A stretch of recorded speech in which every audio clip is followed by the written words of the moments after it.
Hi, it's Wendy Wollner here with one of the most exciting podcasts that I think I've ever done.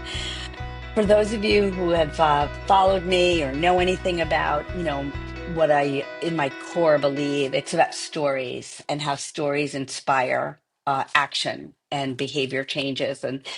And sometimes I find a story that just to the core touches me.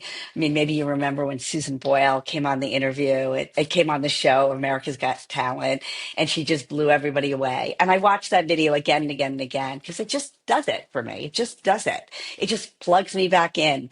I even shaved some time off my mile. But this video is unlike anything else. And I'm so excited to introduce these people to you. So first, let me just set some context. Through LinkedIn, shout out to LinkedIn, I met this amazing man who's this is his new book, Say It Well, Terry Svott. I hope I'm pronouncing it correctly. I practiced it, who was President Obama's speechwriter. And he started his training session with a video that I have watched.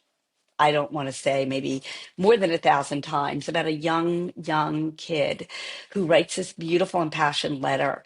And lo and behold, they were on this training, and I got to meet Alex and I got to meet Val, his mom. And it just blew me away on every level, right? As a parent, inspiring our children to believe the world can be better.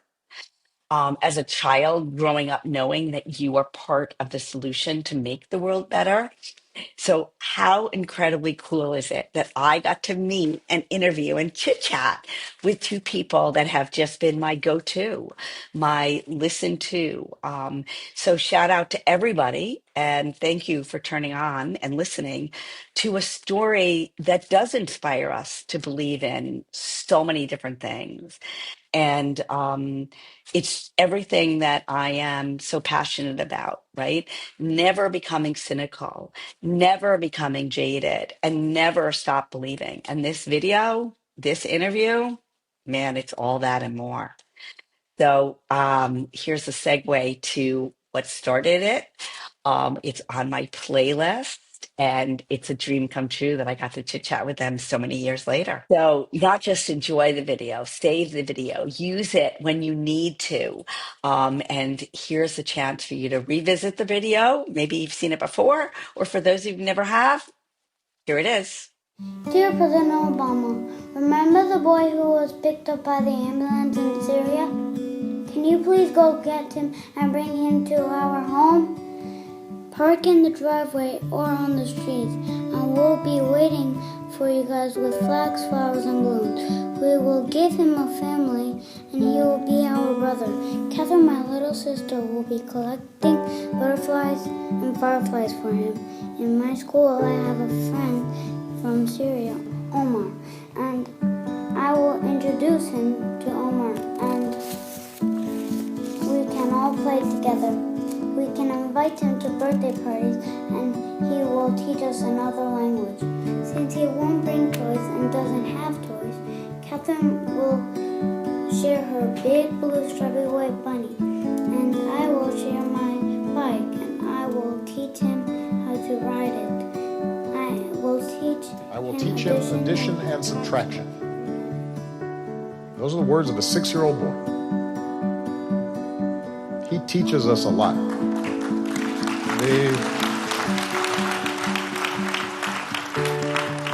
The humanity that a young child can display, who hasn't learned to be cynical or suspicious or fearful of other people because of where they're from or how they look or how they pray.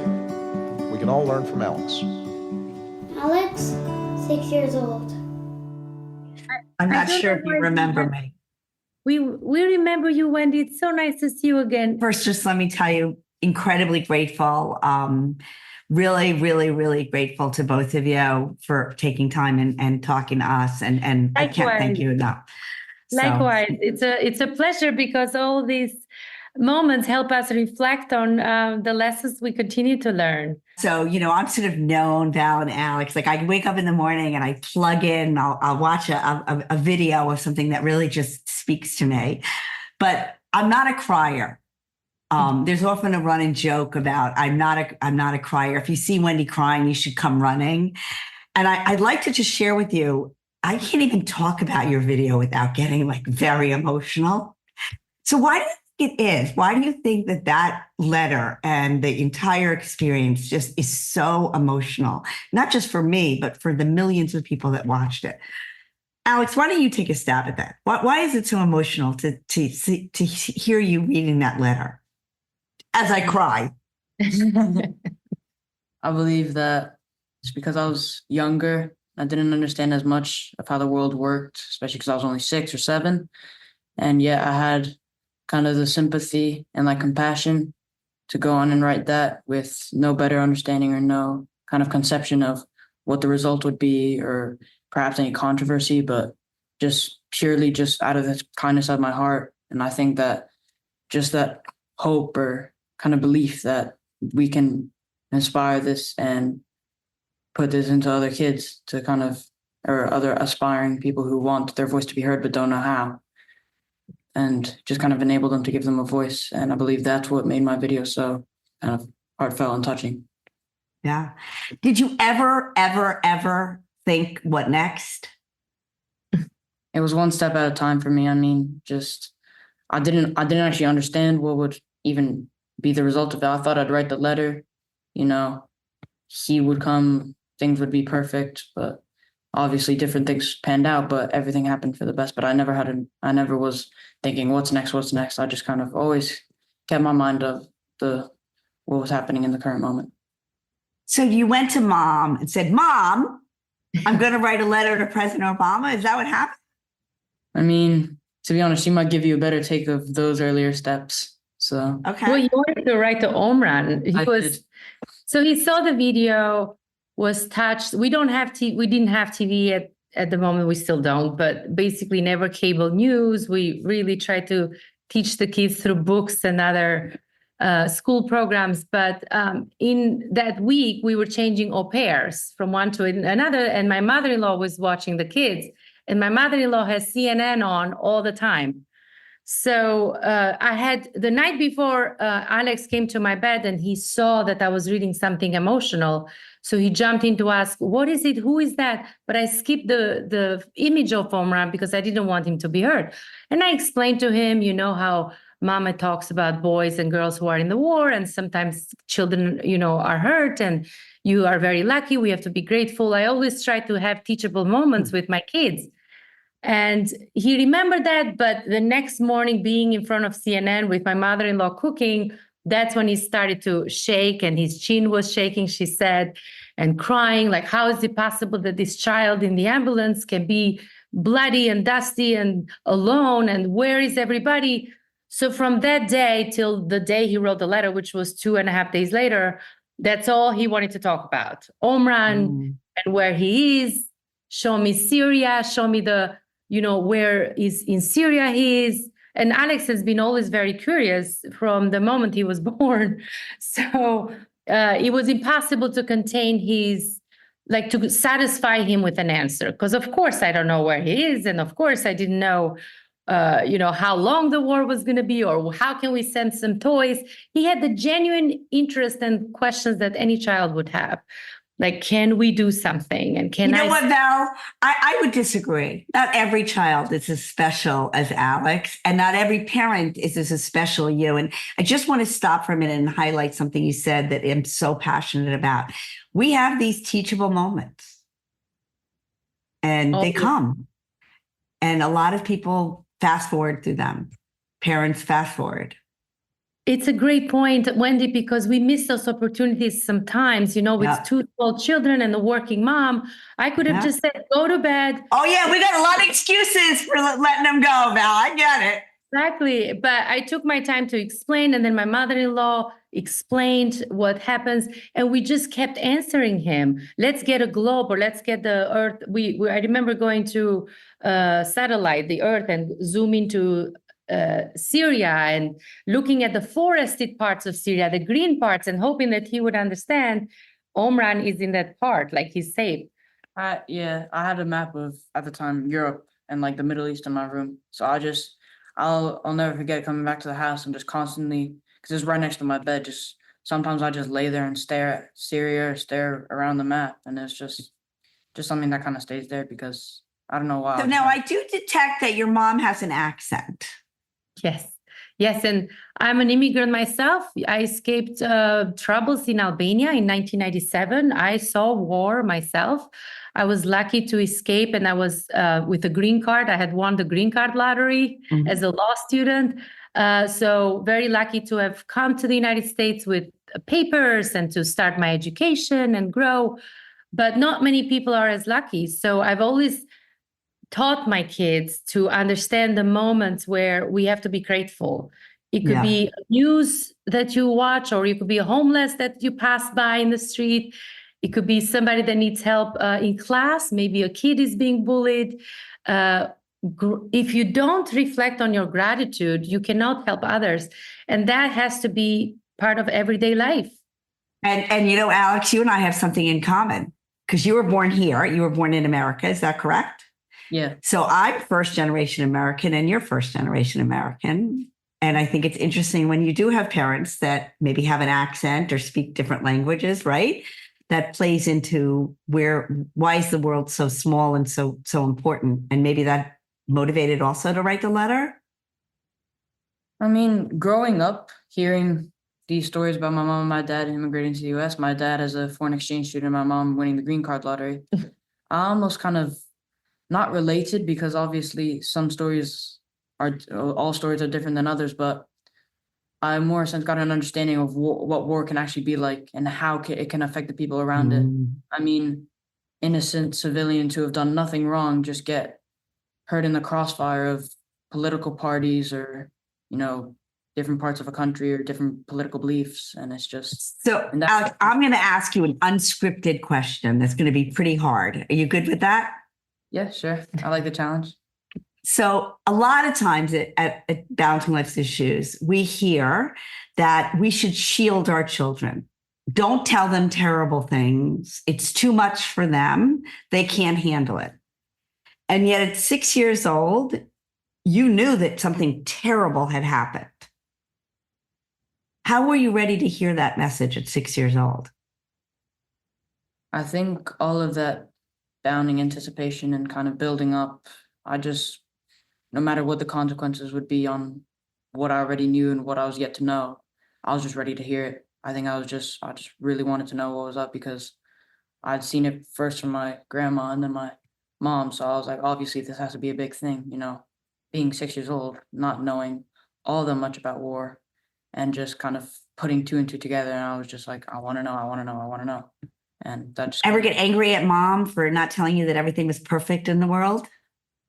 No, I believe that was kind of like the changing point where I understood that not everything was like rainbows and flowers and everything. So I believe I was never upset at her. I was just happy how she raised me, and I always will be.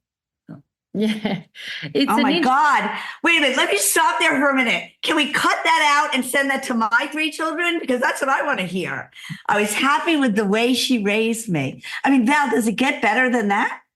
No. And yeah, I'm gonna cry again.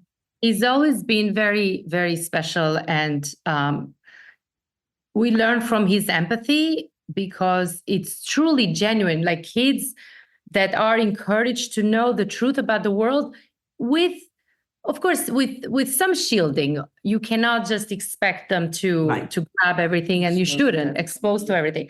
But at the same time, to understand gratitude, it starts in an early age. You cannot appreciate those early years just for learning math or languages or art. It also has to expose them to the bad of world in a way or another, right? So, because what do you do in New York City? When he was 5, the year before, he passed by a homeless man and it was March and it was cold. He had a box of chocolates and he wouldn't leave until he convinced the man to get the chocolates. It's like, I don't want the chocolates, Mom. I want to give them to this gentleman. But I said, you have to ask him, maybe, So treat people with respect while being grateful and recognizing what's around you is something that starts early. And and even though, for example, at first he wanted to talk directly to Omran, I said, well, Omran, we cannot reach. What else do you do to channel that energy? I love it.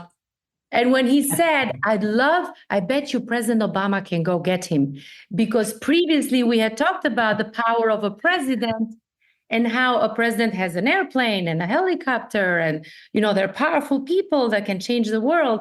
And of course, President Obama being someone we admired in the family, even though we don't talk about politics. I mean, at the time, especially as children, he was like, I bet you President Obama can go get him. That conviction of him finding that solution. I love it.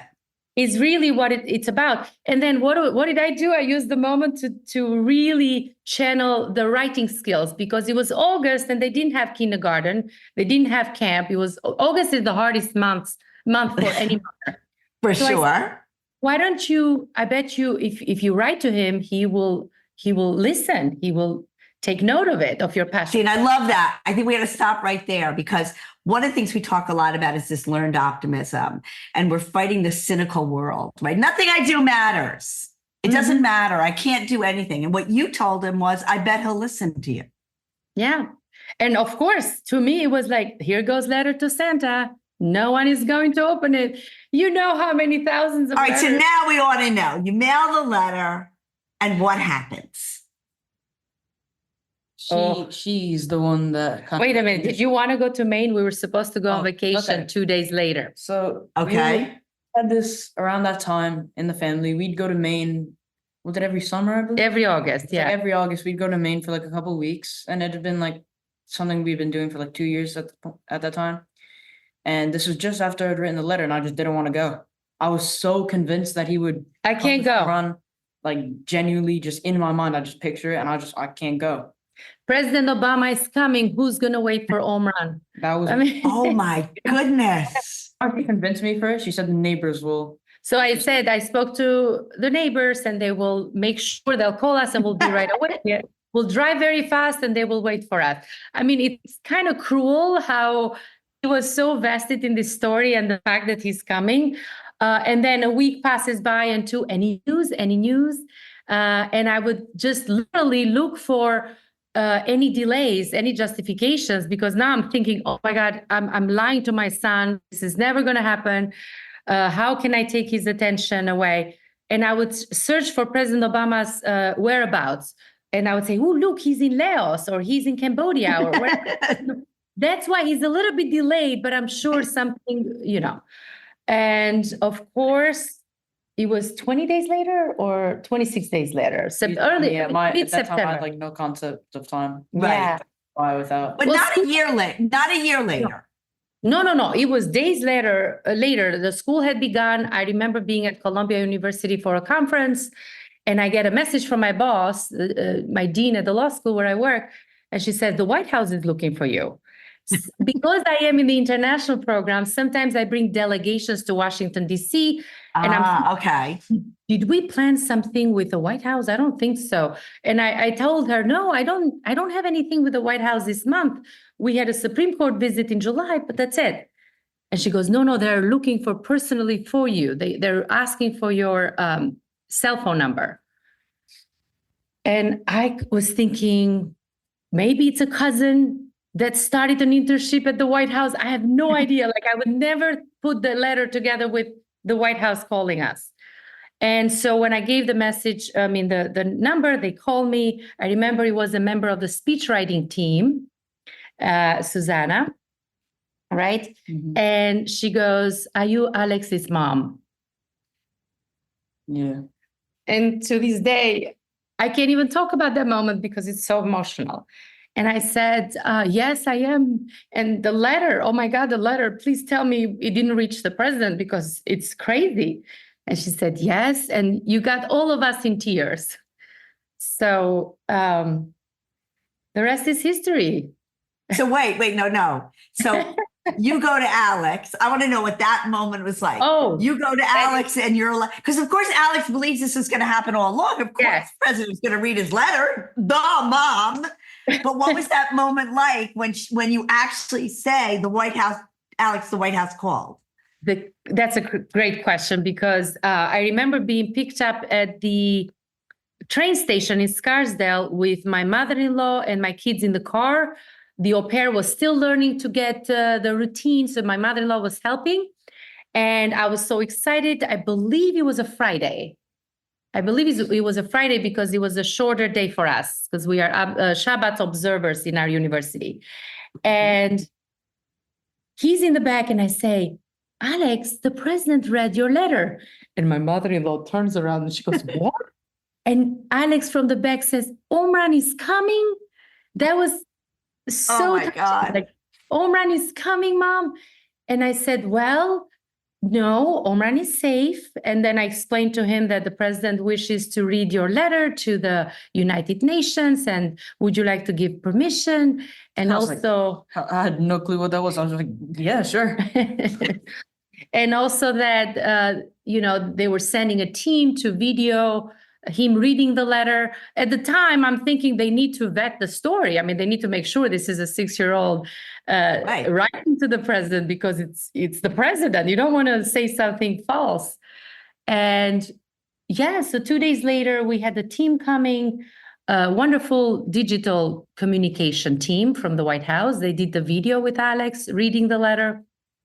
And again, they don't tell you anything if it's going to be read by the president or when. They didn't mention the speech at the United Nations, but they don't know for sure because speeches change all the way to last minute. So I didn't, I was extremely grateful. I said, listen, I cleaned homes and washed dishes in restaurants to learn English, to put myself through school. So this should not happen to us. She did warn us that we're going to get a lot of media attention.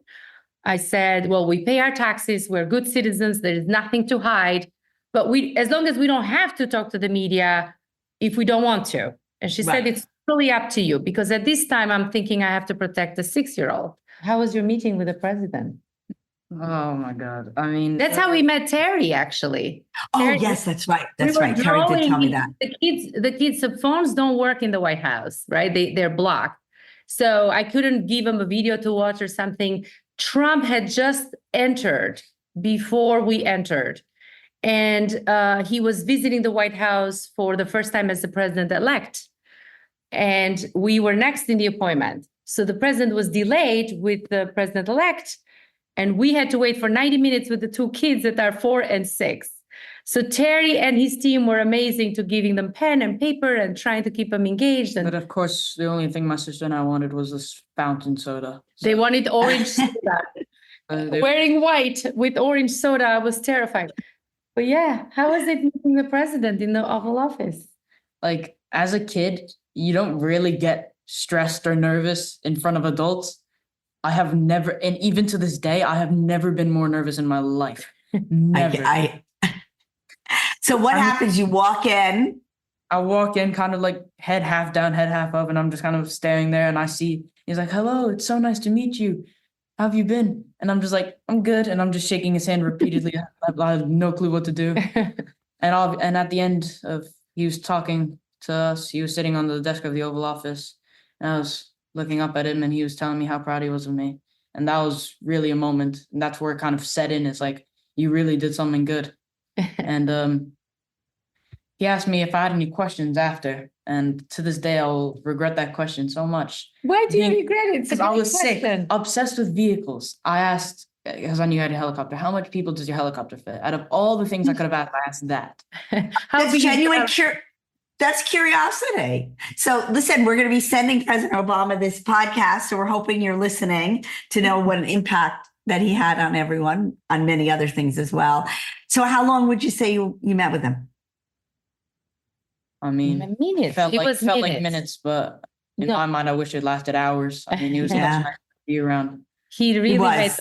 He after like the first couple of seconds, I just lost all my nervousness and I was just really happy to be there. And he was just such an easy guy to be around. I mean, he was just such a powerful and yet kind. Like his eyes were smiling, everything was smiling. And remember, that was a hard day for him because he had to hand over the presidency to someone who questioned even his birth.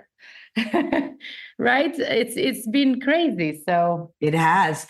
And you know, your that part is well earned. I'm happy that you got something that you so deserved.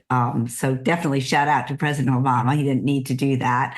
And you know, I don't know, because we're in this place now where, Val, we watch Gus Walls stand up, you know, and cheer for his father. And there was this moment of what a great mom she was because she just allowed Gus to be Gus. How'd you feel about that moment? I don't think Alex watched it, but for me, it is so much freedom for those kids who are in that situation, right? Who might feel emotional, who might feel proud, who might feel they don't need to fit a certain box. And our job as parents is to allow them. And whether the world accepts it or not, you mentioned cynicism.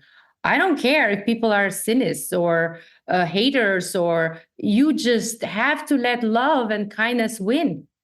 And if you don't stand for it in moments like that are completely natural as a kid, getting up and being proud, when will we? Right? So yeah, can't judge. You cannot judge. This is not your child. This is not your family. Just embrace the moment and find a way to spread love your way. But Malcolm, what is the hardest? I mean, you got this brilliant, compassionate, kind kid, but what's the hardest thing about being his mom? Sports. Well, no, love for sports is really good you have it. When I'm older, I really want to be a professional footballer. That's like my number one dream. Okay. Yeah, Got it. fine. And that's why I'm paying so much to send him to England. Okay. So I do support his dream. The challenge is being so smart sometimes can set you in very limited ways. So I want him to open his mind a bit more. And it's interesting because I didn't listen to my parents sometimes, right? And it worked out fine. So there will be this path where he will challenge me and not listen. But my only hope is that because he's so brilliant, to not be focused only on the things he's interested in, but to open his mind, do something that he might not like at first, like run for president. No, I'm joking.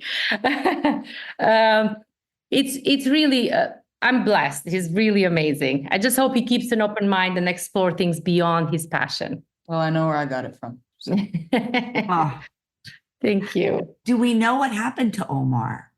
Do we know the end of that story? I believe he lives in... So it was interesting. Damascus. Yeah. His mother left, we heard. His father, because I met with people at the United Nations to try to find out more. His mother left the family. One of his brothers died. He was older in that bombing. His father and the 4 kids left for Damascus. And there was some political point with the government to try to how do you call that word when you are discredit the story that the white helmets staged this event, that it wasn't real. There was so much of it later, and they were showing Omar, and then Alex was like, no, but that's his scar. I see his scar. I still see his scar, even though he's better and he lives in a family with, his siblings and a nice apartment, but I see his scar. So we did try to find information, and of course, adapting was much harder than, because we tried to explore adapting from that war zone with the United Nations, but we all had to convert to Islam in order to be approved, which was something we're not willing. I mean, of course not, right? To change our religion. Well, Alex, thank you. Thank you for writing the letter. And thank you to your mom for allowing him to dream to write the letter. And we're waiting to hear the next great things from you. So you call me up when you want that first donation or be your campaign manager. I'm right here for you. Thank you very much. Thank you so much. Thank you, guys. The humanity that a young child can display, who hasn't learned to be cynical or suspicious or fearful of other people because of where they're from or how they look or how they pray. We can all learn from Alex. Alex, 6 years old. This has been a production of Balancing Life's Issues with your hosts, Kai Sorensen and Wendy Wollner. Produced by me, Kai. Rate, leave a review, and subscribe to the podcast wherever you listen so you can get brand new episodes as they drop. Got an idea for the show? Email me, kai@balancinglifesissues.com. Anything to add, Miles?